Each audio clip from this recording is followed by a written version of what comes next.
Santé et longévité par l'alimentation. C'est une recette que propose Daniel Pliaté-Voyedre au public béninois.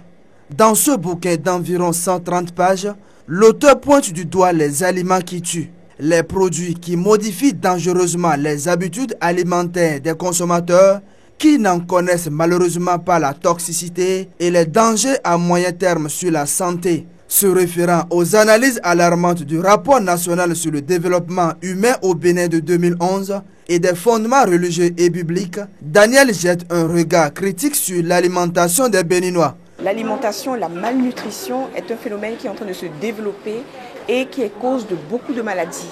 Les maladies que nous avons actuellement, comme le diabète, l'hypertension, les maladies artérielles et autres, qui se développent à une vitesse extraordinaire dans notre pays, l'obésité.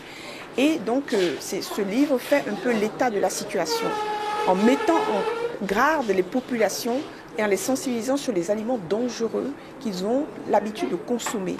L'alimentation se sophistique de plus en plus, les gens mangent des produits de plus en plus manufacturés, ils s'éloignent de tout ce qui est naturel et du coup, cela engendre donc des perturbations dans l'alimentation et dans le corps. L'auteur n'a pas fait que critiquer les aliments qui tuent. On peut également lire dans les lignes de son ouvrage des solutions simples mais très efficaces pour éviter les maladies liées à la malnutrition. Donc par exemple, je dis pour le bouillon cube, sur tous ces exemples, je dis nous avons une pléiade d'aromates. Nous avons l'anis vert, nous avons le laurier, nous avons le persil, nous avons plein d'herbes aromatiques qui, bien assaisonnées et agencées, avec l'oignon, l'ail, le gingembre et tout, nous les mettons ensemble, nous avons des sauces et en plus tous ces aromates la soignent. Ce sont des aliments remèdes. Les gens qui ont des problèmes de constipation et des problèmes de ballonnement du ventre, s'ils commencent à intégrer ces aromates dans leur alimentation, ça résout leurs problèmes tout simplement, sans médicaments et sans recours à autre chose. Voilà, donc en même temps que je dis les aliments, je parle des aliments dangereux, je propose parallèlement les aliments qui sont remèdes.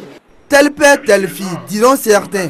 Daniel Plia prend ainsi le pli de son géniteur Jean Plia, qui s'y connaît également dans le domaine. L'ouvrage vient ainsi à point nommé en cette fin d'année où les vœux de santé et de longévité sont à l'honneur. Un livre à avoir donc absolument.